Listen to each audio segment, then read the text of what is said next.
ብዙን ባይልጅ እንዴት በእጃችን የገባውን ወንድማችን አውጥተሽ ለገሃነም ለሳት ትሰጫለሽ? ሰላም ጤና ይስጥልኝ ውድ የተከበራችሁ ቤተሰቦች እንዴት ናችሁ? እኔ ያለው ይመስገን ቤተሰብ ማለት ነው። ኤፊ ዛሬ በጣም ጎበዝ ጀግና ነህ። ምክንያቱም አጥበቅ አስጣቸው ማለት ነው። ምክንያቱም ቡዜ መጠበቅ ነበረባት። አንዴ እጇ የገባውን አሁን ገና ዛሬ ትክክል ተናግረሃል። ምክንያቱም ያው ይቅርታም ጠይቀሃል። አንዳንዴ ሰው ይሳሳታል፣ ተቀበለናል ይቅርታህንም ማለት ነውና አጥቤ ነው ማሰጣችሁ ያላቸውን ሰዎች እንግዲህ እየጠቀሰ ነው የሚገኘው። ምክንያቱም አይደለም ማጠብ ብቻ አድርቀ ሁሉ ብታሰጣቸው ደስ ይለናል።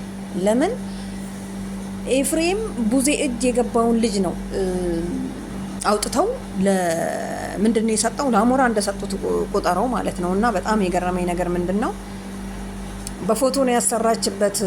በፎቶ አሰረታበት። ፎቶውን አቅፋ ስትተኛ ሩታ አብርሽ ደግሞ ያቀፈችው መስሎ ተነስቶ በሌሊት በ9 ሰዓት በደግ ብሎ ሄደ ምናምን ነገር ብለሃልና በጣም ያሳቀኝ ፓርት ነው። ለማንኛውም በምንም ታሰራበት በምንም ከሩታ ራስ ይሄ ነገር የሚወርድ ነገር የለም። ከእንግዲህ በኋላ ግን እንዳልከው አብርሽን የሚያገኙት አይመስለኝም። ምክንያቱም እጃቸው ገባ፣ ከእጃቸው ፈንቅለው አወጡና እንግዲህ እንዳያችሁት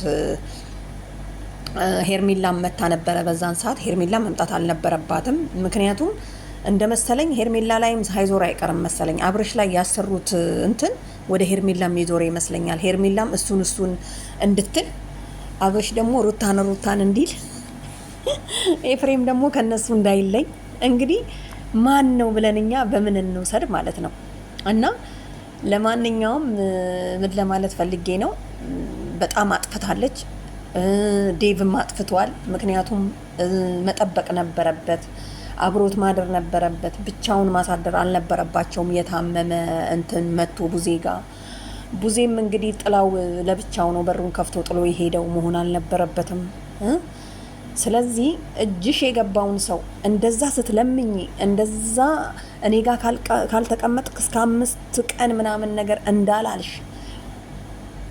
ዳኒንም አንፈልግም በቃ ሂድ አንተ ብላችሁ ሄርሜላንም አባራችሁ ማለት ነው። ሄርሜላ እንኳን ያው ለሩታ ሲባል ሩታ የሆነ ስሜቷ ይረጋጋል ሩታ ስለሄደች ማለት ነውና እንትና ስለሄደች ሄርሜላ ስለሄደች ሩታ ስሜቷ ይረጋጋል። ዳኒም እንግዲህ ወደ ቤቱ ሄዷል። ዳኒ ቢኖር ኖሮ እግሩ ላይ አስሮ ነበር የሚተኛው ማለት ነው አብርሽን። ምክንያቱም በዳኒ ብርታት ነው አብርሽ ቡዜ ጋር የደረሰው። በጣም ጥሯል፣ በጣም ደክሟል ከሌሎቹ ሁሉ ማለት ነውና ኤፍሬምማ አንድ ላይ ነው መሰለኝ የተደረገባቸውና እንዳልከው እኔም ጠርጥር ያለው በፎቶ ሳይሆን አይቀርም ምናምን ነገር እያልኩ እያሰብኩ ነበርና የውስጤን ተናገርክ ማለት ነው። እና ጸበል ሄዷል ምናምን ነገር ብለው ይሄዳል ብለው ዋሽተውኛል ምናምን ብለሃል። እርግጠኛ ነኝ አብርሽ ጸበልን ቦታ የሚሄድበት አማራጭ የለም። አሁን በጣም ብዙ ያዞራቸዋል ጸበል ቦታ ለመድረስ። ምክንያቱም እነሱ ተሸውደዋል። እንግዲህ እዚህ ጋር እንዳያችሁት ለምን ኤፍሬምን ራሱ ለምን ስራ አሰራም ነው ሩታ እንትና ሄርሜላ እንግዲህ እንዳያችሁት ሩታ ቤት መታለች ማለት ነው። በቃ ሄርሜላ ተያቸውና እንደምንም ብለሽ ራስሽን ታግለሽ ማለት ነው ከዚህ አይነት ፍቅር ውስጥ ውጪና እስቲ ሩታና እነሱ እንዴት ነው የሚሮሩት? አብርሽ እኮ ነቃ እያለ ከሩታ ጋር አብሬሽ ነኝ ምናምን ነገር እያለ እያወራ እንጂ አሁን እኮ ምንም እንደሚወዳት ምናምን ነገር እኮ የሚገልጽበት ነገር የለም። በቃ ሚስቴ ነች፣ ልጄ ናት ስለሆነች ቤታችን ስለሆነ መጣውኝ ምናምን ነገር እንጂ የሚለው እንደ ጤነኛ ሰው እያወራ አይደለም ማለት ነውና ዝም ብለሽ ጸሎት እያደረግሽ ቤትሽ ተቀመጪ። እሱ እውነት አብርሽ ሩታ አድርጋበት ከሆነ እንደምንም ብለው ያው እንግዲህ እነ ቡዜ አሁንም ተመልሰው ማለት ነው ከእንግዲህ የሚያገኙት አይመስለኝም። እና ቤተሰብ ተቋረጠብኝና ይቅርታ እንጠይቃለን።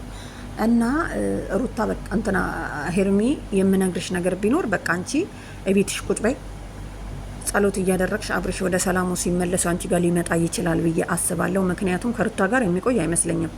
ለምን መሰላችሁ? አብሮ ቢቆይ የልጁ አባት ነው ቤቱ ነው ምናምን፣ ግን አለፍላጎቱ ነው ወይ ነው ጥያቄው። አለፍላጎቱ ይሄ ልጅ እንዴት ይኖራል?